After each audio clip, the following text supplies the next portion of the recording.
At the beginning of Season 5, Episode 12 of the Sons of Anarchy, which I have just began not too long before making this video, Jax Teller, the main character, makes a point that I have been making for quite some time. And I've already made a video about my story. Several of them, but one recently. And this makes me feel that much more better about my victory. He says that being a man isn't about respect or strength, but taking care of the needs of others. Children face inward and wallow in their own selfish needs. Men face outward and take action.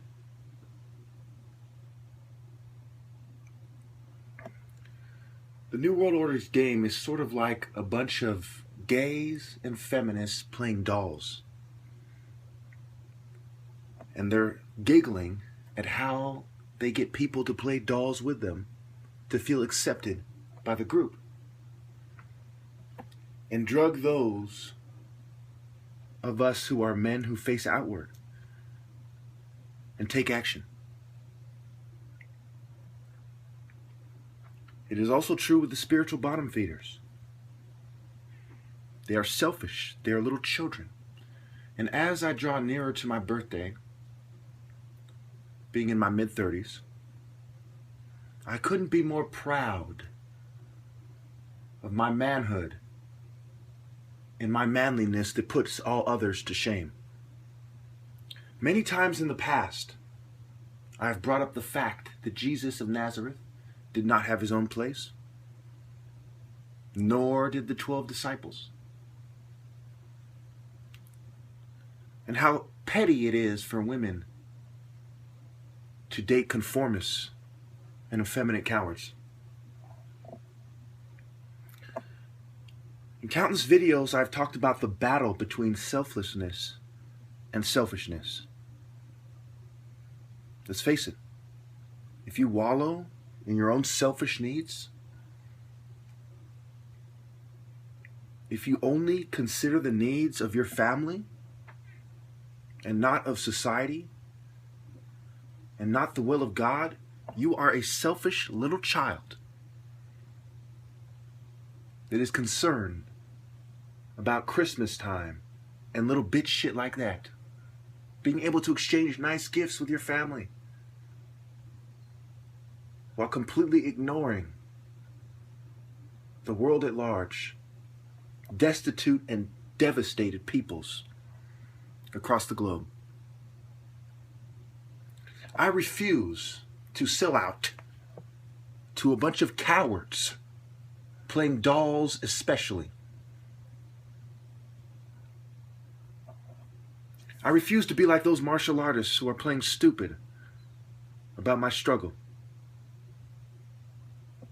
We're only concerned with their selfish desire to look good and to maintain their business's success.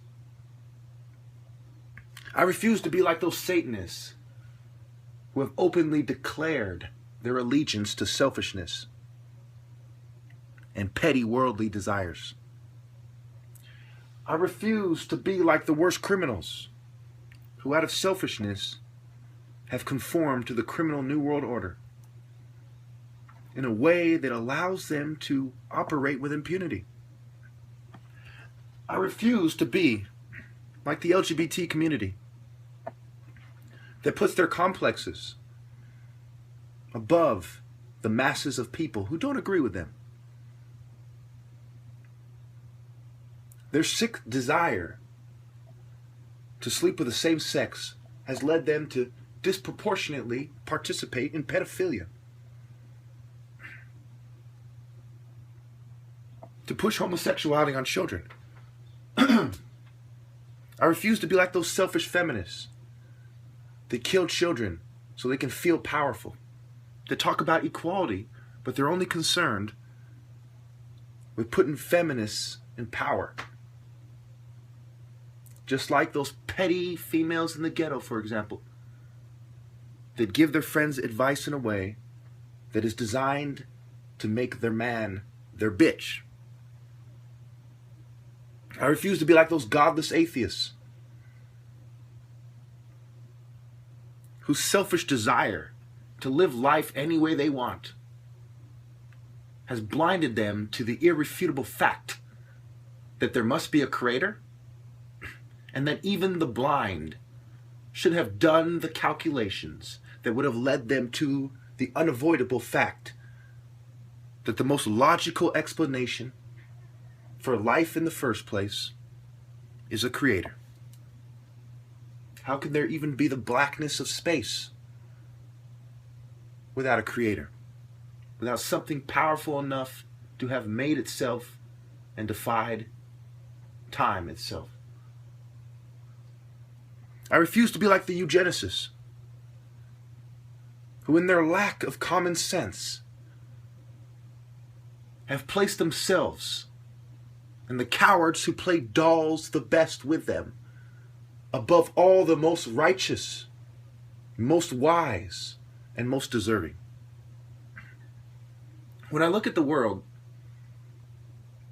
the greatest example of selflessness I see is myself, followed by my father, who gave away millions in free service,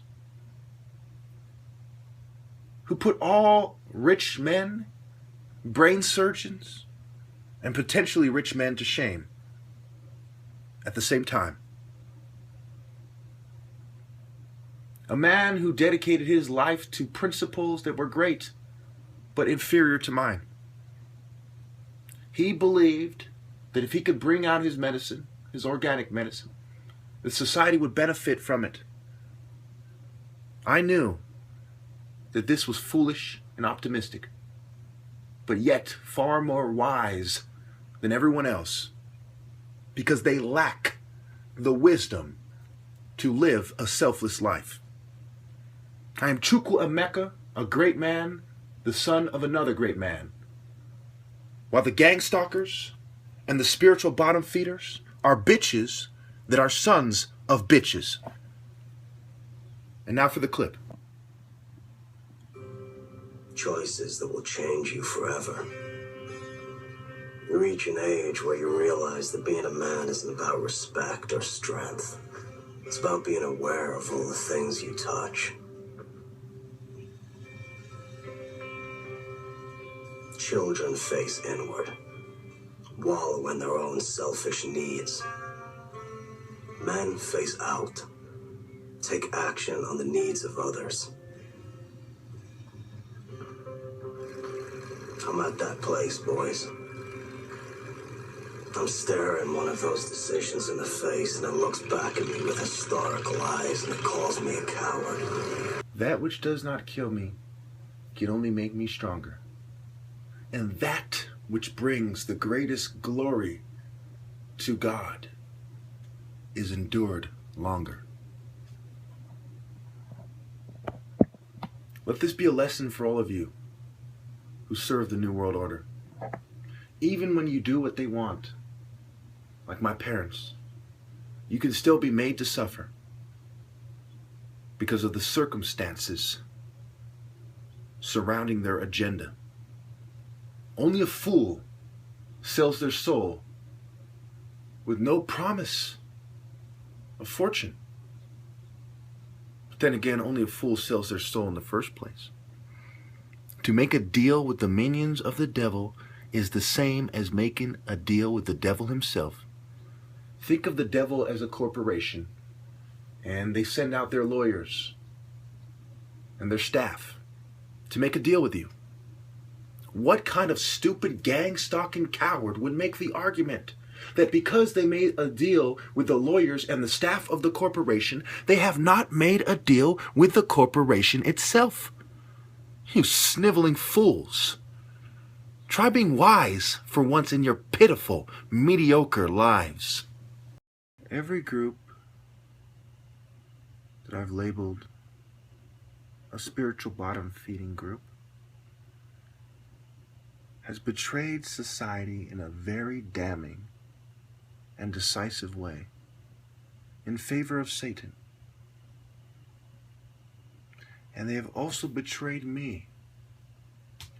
And even if you're too stupid to admit that God and the devil exist, or that good and evil exist, or that the morality in the Bible is true and proven time and time again,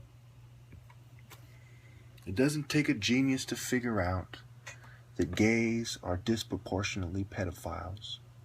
They're all sick. That atheists sell out the most easily because they have no profound reason to be righteous. They do just whatever feels right to them. That's how they came up with their inferior philosophy in the first place, because it felt right to them.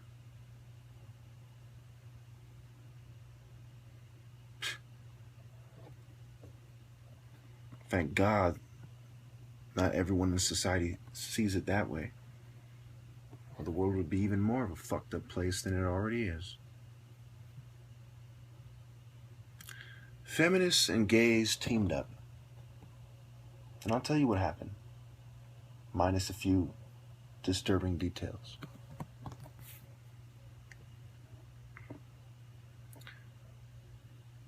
There was a female I was dating named Nikki.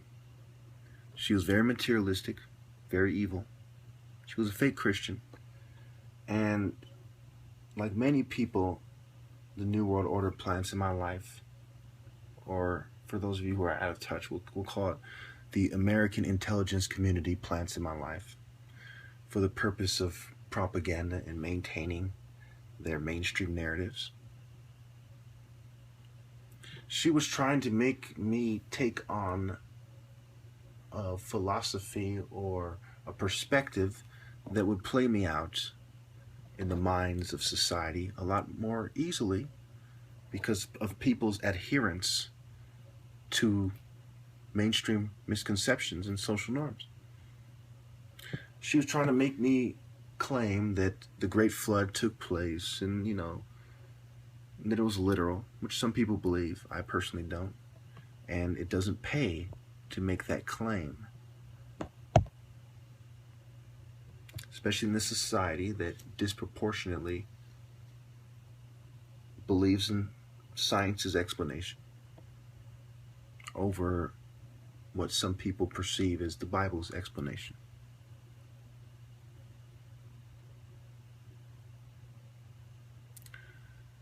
She liked to have kinky sex. She was a sicko. It's another reason why you need to be worried. She had sex with women and men. She had little toys. She was sick in the head. We had disagreements. Many times I would spend a lot of money on hotels. It added up rather. Not necessarily per night, but, over time. And night after night we would sleep together, but we wouldn't have sex. This raised my resentment toward her. And I was holding it in as I was trying to be a gentleman. One thing led to another. And I lashed out at her. This was further complicated by the fact that she would sometimes stop acting like a materialistic bitch and pretend to care about me and say bullshit like, oh, money doesn't really matter. The few times that we had sex, she basically did it in a way that made me feel bad. She told me that she had been molested when she was younger. And that perhaps was an unspoken reason why she pretended like she didn't want to have sex. She was very loose, and we all know that that's almost a certain sign of sleeping around. But yet I was lonely, and I was smoking marijuana heavily, and it was laced with some covert drug, and I would later on prove that. It's about 2013. So one day, I felt bad because of a disagreement we had. I'm not going to get more into detail about it than that. So I basically tell her she can have things her way, even more than usual, because she usually picked the restaurant. And we'd go on huge trips, and I'd buy her gas. She didn't like driving in my car, so we'd always take her car. I'd fill up her tank. And it was like every day or every other day we'd see each other, and she'd be on E. Like, she'd drive around the world. And then, I don't know why. Maybe she was a prostitute, and she, saw a lot of guys she had sex with. Maybe she went far to see the guy she was more serious about than me. But she made it clear that she had someone else the whole time.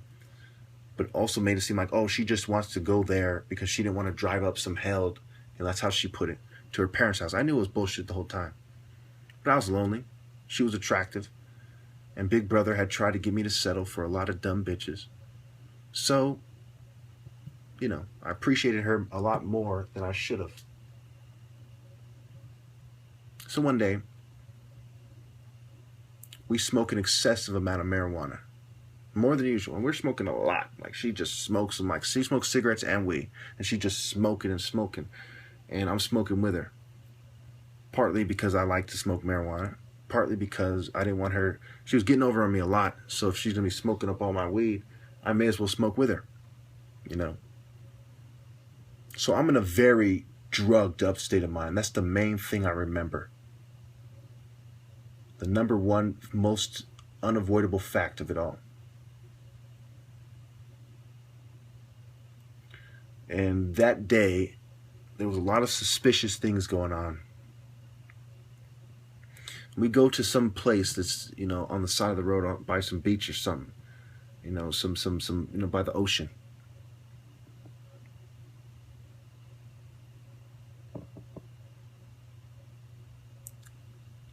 And basically, she wants to do some kinky stuff to get me to prove